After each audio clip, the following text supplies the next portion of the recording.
結果説チチン Hi, and welcome to my first video of renovations of my first Japanese house where I change an older Japanese house into a newly reformed modern one.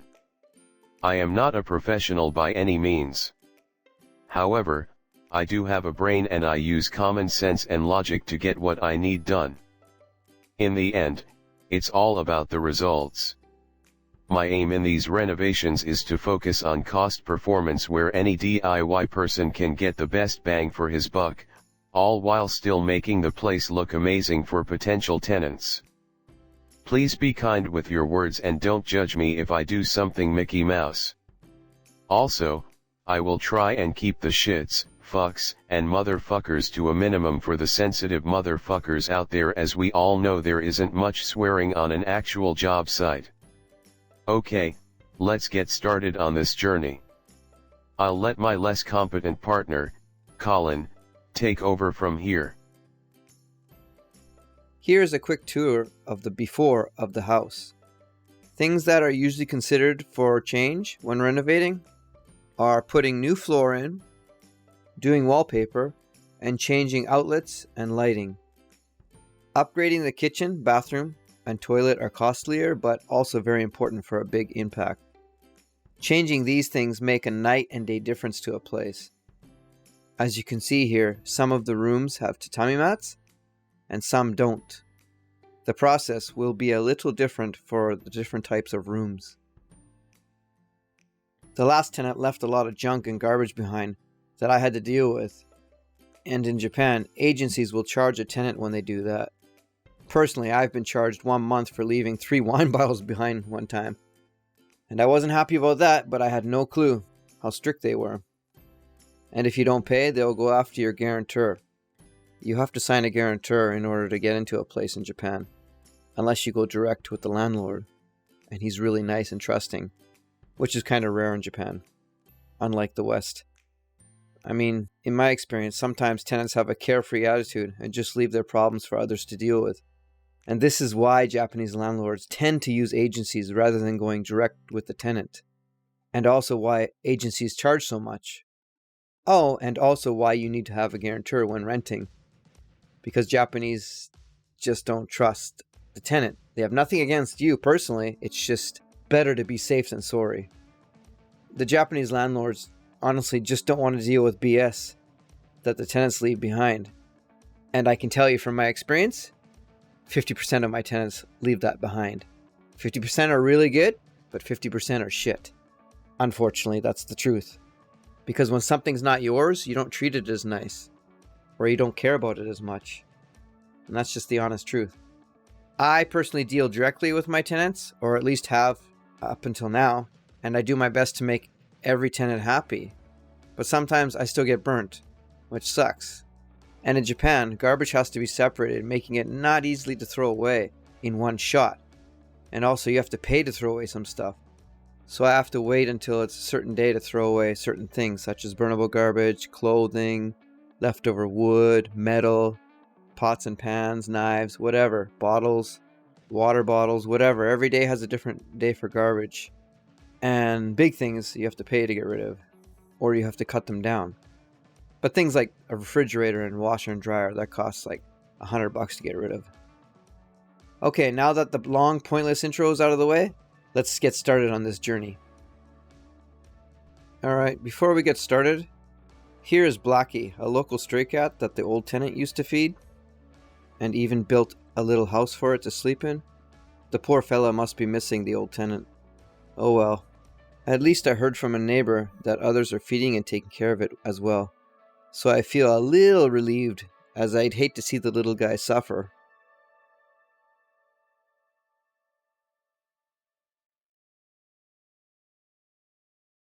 Okay, the first thing we need to figure out is how much wood we actually need for each room. There are 2 types of plywood needed. One is the long support beams, and the other is the top layer 12mm thin veneer core plywood boards, as you can see here. You will need 1 veneer board for every tatami mat. So 6 boards for a 6 jo room 6 畳, and 4.5 boards for a 4.5 畳room.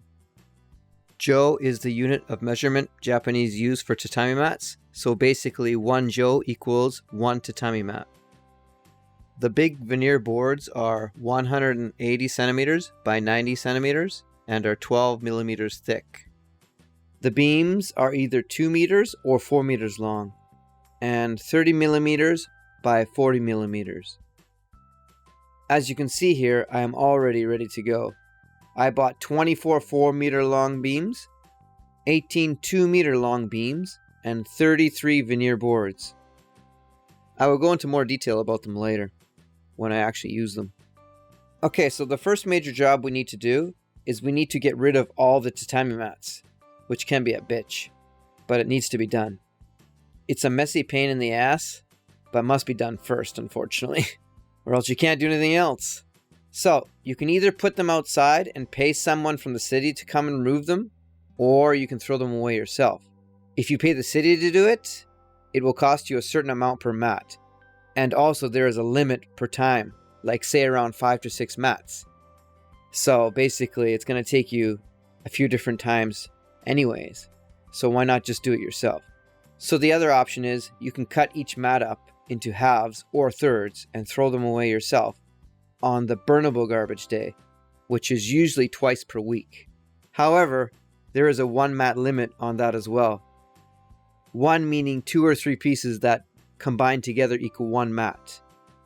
They might not be too strict, and you can get away with putting out 2 mats worth if you like, as that's what I do, and I've never had a problem until now. And there is also an option of carrying the mat to a different garbage area, as in Japan there are many garbage areas in a single neighborhood. So if you have 2 garbage areas close to your house, you can put a mat or 2 on each one, just to throw them away quicker. I usually have a total of 16 to 20 mats, which I cut into around 45 pieces, which usually takes me around a month to throw them all away, depending how much I can throw away on one day. Some days I get greedy and throw away 2.5 worths of mats. I don't want to be selfish and get pushy. Here I will show you how I cut a mat.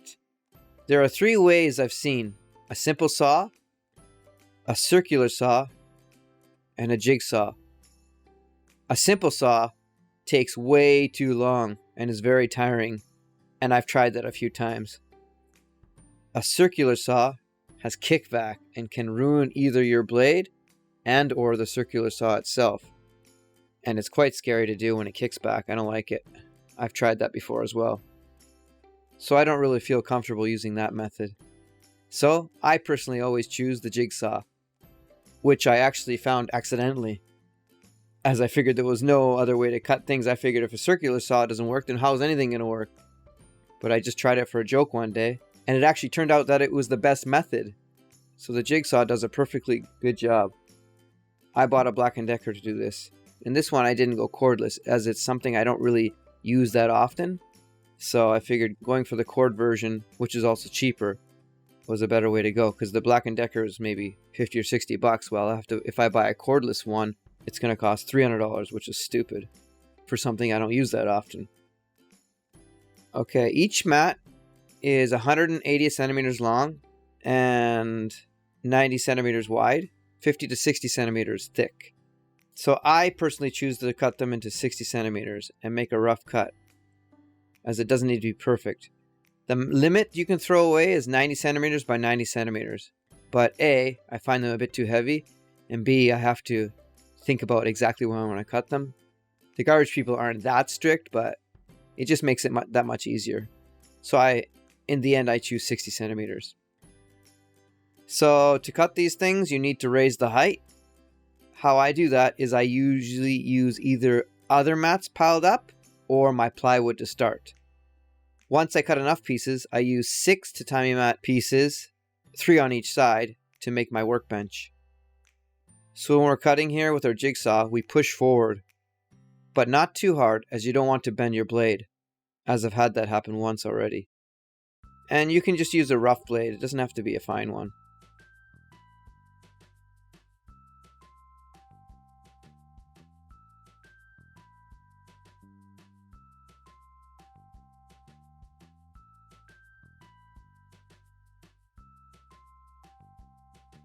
And when you get to the end of the cut, use an X-Acto knife to cut the remaining piece off, as there's usually a little string that attaches them together, which the blade doesn't seem to cut.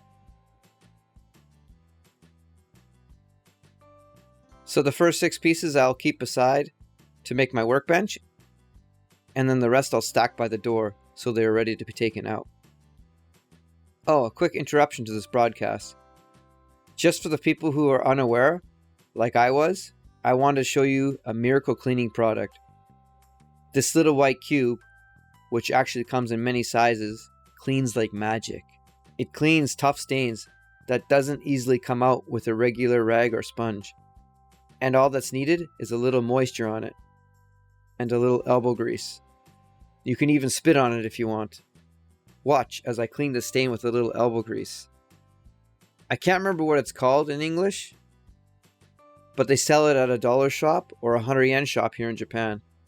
It's a pretty amazing product for the cheap price if you ask me. Okay, back to the show. Where was I? Oh yeah, after removing all the tatami mats, you give a nice sweep to the wood underneath. The wood underneath isn't always the same. Sometimes it's 11 millimeters or so thick planks, and sometimes it's 12 millimeter boards. It all depends on when the house was built. I like seeing the 12 millimeter boards, as the planks are more dangerous to walk on, as they break easily. And the 12 millimeter boards are obviously more sturdy to work with. Whereas when you just have the 11 millimeter planks, you have to rely on the beams below. So in the case of 11 millimeter boards, you will have to walk on them very carefully, not putting too much pressure on each one, as if you put too much pressure on one particular plank, it may break, as they are thinner and separate, unlike the 12 millimeter big veneer boards. Oh, and obviously, the 11 millimeter boards have probably aged more, since that's the style they used on older houses. So with the 12 millimeter boards, I can walk wherever I want, but when it's the 11 millimeter planks, I usually stick to the beams underneath those planks. I know what it's like to make one little misstep on those planks. Maybe I'll share that story with you someday. Okay, that's it for this episode. I hope you learned something. Thanks for watching. See you in the next one, my friends.